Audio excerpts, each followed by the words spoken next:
Chapter 1, My First Book. In 2004, I migrated to Australia.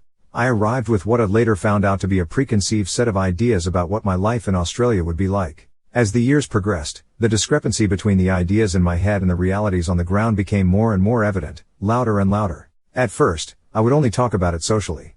This went on for several years. One day, my brother, who knows that I love writing, suggested that I write a book to inform others, especially those contemplating to relocate from Malaysia and Southeast Asia to Australia, about our migration experiences. As far we knew, there weren't any books on the things we wanted to talk about then. Very soon, I set out to write, whereas my brother would help me with some research and a lot of proofreading work. It all began around the April of 2011. But the first 2 months were mostly spent on reading some how to write and how to get published kind of guidebooks. So, serious writing work started only around June. When I was about 90% complete, around the fourth quarter of 2012, I started contacting, via emails, publishers for the first time. After a few quick Google searches, I managed to compile a makeshift list of publishers from Malaysia. Since our book was primarily written for Malaysian readers, the publishers had to be Malaysian. Out of about 13 publishers which I have emailed to, only 2 replied favorably. A few other replies which trickled in during the weeks that followed were some courtesy rejection letters. Most publishers never even responded at all.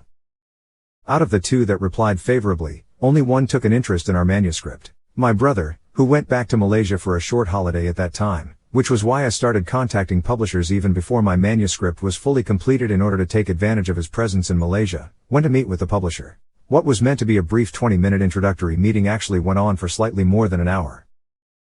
The publisher liked the title. To him, the subject matter was fresh. Our ideas were somehow original enough. At least, it was different enough from most of his other publications. One brief meeting later, we had an agreement of sort. A verbal one at least. About a week later, a written publisher-author agreement was finalized and signed. Once signed, after a week or so, the editing process began. Many editorial revisions, no less than 10, later, the publisher approved our manuscript. Thereafter, we worked on the book cover and the overall book design layout. The publisher gave us a few samples to consider and we made a few selections and suggestions here and there. Once done, the manuscript joined the print queue. A few weeks later, hard copies of our book started making their ways from door to door. Or more accurately, from the publisher's warehouse gate to the loading bays of major book retailers' warehouses in Malaysia and Singapore, and en route to their bookshelves. The entire process, from manuscripts to books on the shelves and on www.amazon.com, took around 10 months or so. At times, it did feel as if there was no end of the painfully long and meandering editorial process. But it was by no means as daunting as how most complete how to get published guides would have made it out to be. No high stakes involved, only our patience and willingness to learn and persist throughout the entire editing process. The highest stake was perhaps our time, but it was definitely time well spent. The comments from the publisher's editorial team were really helpful. They pointed out many things that I, as a first-time writer, never would have considered at all. As more comments came back and more revisions took place, I have also learned about when I should listen to and accept their ideas, when I should stand firm with mine and when to question their comments. The book sales turned out to be much better than I had expected. To be fair, I didn't know what to expect. With my very low expectation, 100 books would have been a good enough achievement for me already. Lo and behold, as it turned out, we somehow, by hook or by fluke, managed to sell 1,148 copies in 2013, 438 copies in 2014, 467 copies in 2015, 226 copies in 2016, 97 copies in 2017 and still counting in 2017. In total, we have sold 2,377 copies in 5 years. Not bad for first-time writers with zero advertising and promotional budget. Had Pak Chong, founder of Garrick Bhutia, not sign us up, we wouldn't have been published. Had his team not done a fantastic job marketing our book, this book would not have sold that many copies. For the book launch, Garrick Bhutia even managed to invite Member of Parliament Mr. Tony Pua to be our guest of honor. Being able to sell 1,148 books in our first year was nice. It became even nicer when I stumbled, on the internet, upon Tim Grall's Your First 1,000 Copies, the step-by-step guide to marketing your book around the end of 2014.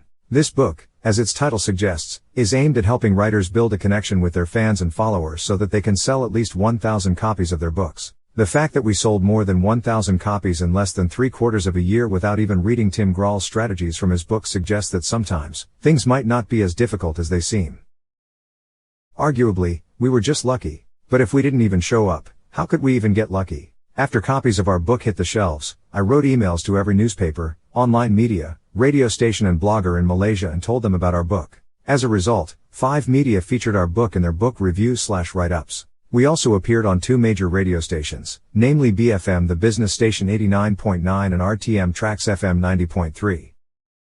We were also featured in 3 different media outside Malaysia. First, we appeared on the Qaumi Awaz radio station, a Punjabi and English language radio program, based in Australia but broadcasted worldwide on the Sunday morning of August 4, 2013. Second, I was interviewed over the phone by Ms. Fu Jia Ying, a Singaporean newspaper journalist from the New Paper, owned by Singapore Press Holdings. The article appeared on October 2, 2013 and it was entitled, Rosy Life in Australia.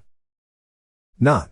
Third, in February 2015, Mr. Shane Worrell, a Melbourne-based journalist, approached me over the phone to do an interview for an article he was writing at the time. It was subsequently published on The Edge Review, a Southeast Asia-focused weekly tablet publication for iPad or iPhone users. All that happened just because we had written and published, not because of how good our writings were. We just wrote about a subject matter that nobody in Malaysia has ever written and published before.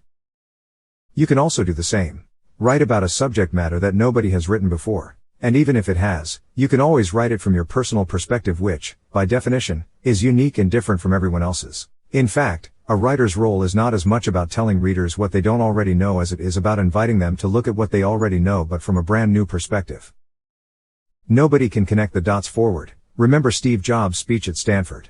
But you must take the first step in creating dots first before you can connect them. Without that first step, nothing will ever happen. For now, you should just focus on writing and finishing your manuscript. Write at least 1 hour a day. Get up an hour earlier, sleep an hour later, or do whatever you need to do just so you can write something for 1 hour every day. In the next chapter, we shall look at how other published authors wrote their first books, got them published and eventually made careers out of their writings.